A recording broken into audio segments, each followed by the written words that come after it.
داره میره در اصل.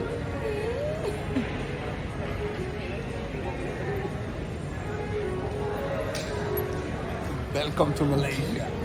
سلام دوستان، ما در فرودگاه KL یا مالزی هستیم، کوالالامپور و الان داریم میریم به سمت مرکز فرودگاه تا گیت خروجی رو پیدا. همین الان رسیدیم. این پشت سرمون شما از اون دالان به قولی راهی میشید و میریم به سمت مرکز این پارت فرودگاه در واقع. قسمت وسط فرودگاه مورد علاقه من. البته ما قبلا اینجا اومدیم ولی وسط واقعا قشنگه. الان نشونتون میدیم. محسن کم توضیحات بیشتر میده راجع به توضیح بیشتر که ندارم ولی خب نگاه کنیم و بریم.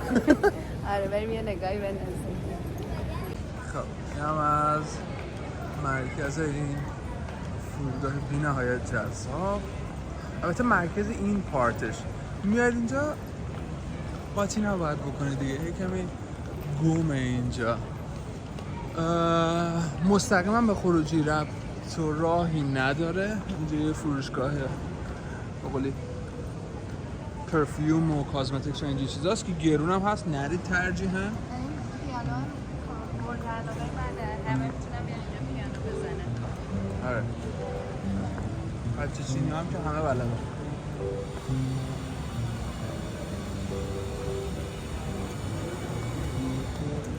مردم مالزی خیلی خوش برخورد، مهربون، یعنی همیشه لبخند رو لباشونه، خیلی مهربونن. از اینجا بودن لذت میبریم.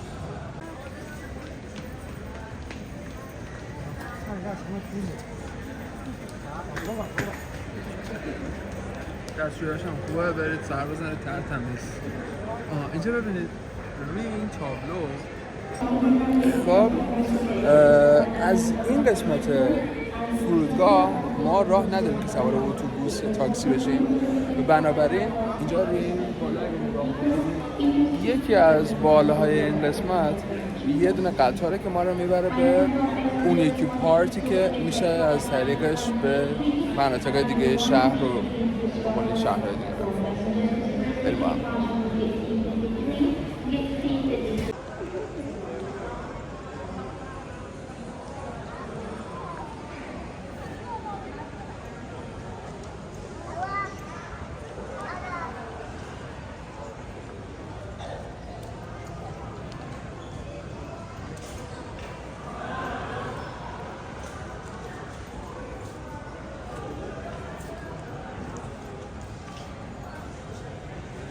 ترجیحاً هم از دفاتر اکسچنج اینجا استفاده نکنین. نرخش با نرخ بازار خیلی متفاوته. چقدر جذابه اینجا.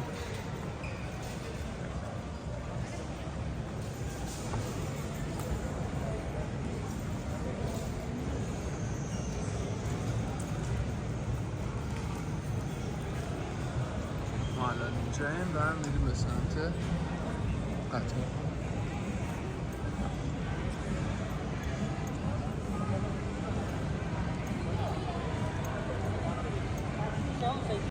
خب مثل اینکه الان یکمی شرایطشون عوض شده. قبلا یه دونه قطار داشت اینجا میرفت به سمت مرکز شهر، اما الان دیگه قطار نیست و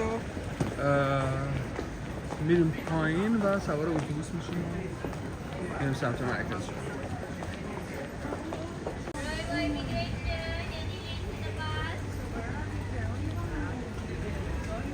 From here, this is from here to the other terminal.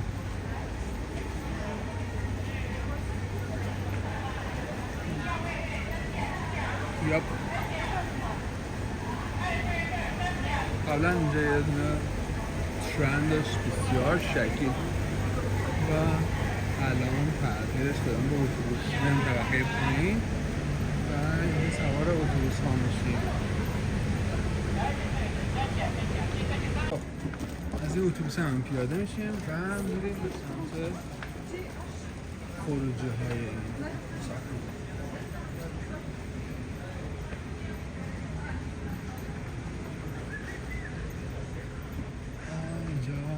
سوکارت های متفاوته. بذاریم قیمت ها چجوری. خب تصمیم گرفتیم که بریم داونتاون اونجا سیم کارت بگیریم، هرچند نمیدونیم اونجا هم بتونیم ویزا سیم کارت توریستی بگیریم یا نه، اما فعلا تصمیم بر این شد که بریم مرکز شهر. خب بعد از گذشتن از اونها هم به این گیت های شلوغ میرسیم و بعدش هم از فرودگاه خارج میشیم. خب بعد از اون صفحه طولانی که داشتیم رسیدیم به گیت و بعد از کنترل پاسپورت ازمون خواستن که پرواز برگشت داریم یا نه، که چک نکردن، ولی خب ما هم گفتیم داریم و داریم. البته اینو به همون قبلش تو فرودگاه استانبول به همون گفته بودن، ما هم انجام دادیم همونجا.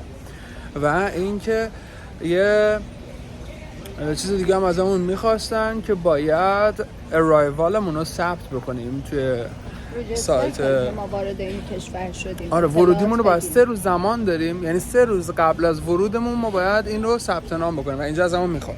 اینو بدونید که حتما باید تیکت رفتن به کشور دیگه یا برگشتتون رو داشته باشید. آره معمولا جزء ماست. این هم از بعد از اون قسمت.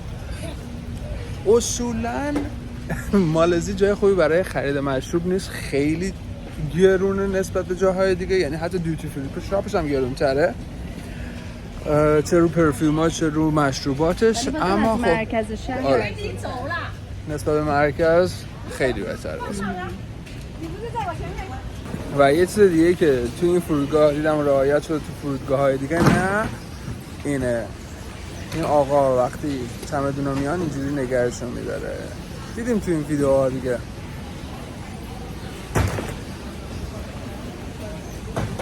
این آقا خب بالاخره خارج شدیم از فرودگاه، داریم یعنی خارج میشیم از فرودگاه کوالالامپور، بریم که ببینیم اتوبوس چطوره، تاکسی چطوره. البته بهترین راهش گربه، نرم افزار گرب رو اگه داشته باشه و باهاش کار کرده باشی به صفحه ترین راه اونه. حالا راجع به اینم پیام میذارم. خب همونطوری که گفتم بهترین راه واسه رفتن به مرکز شهر گربه.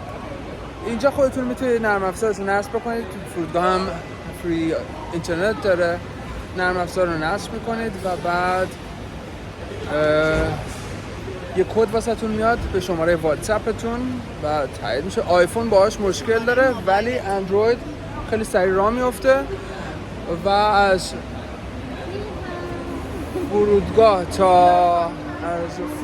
تا توین تاورز برج دوقلو تقریبا 65 رینگیت میشه، یه چی هلوش 16 $17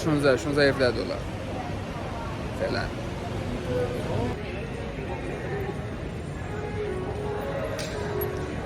Welcome to Malaysia.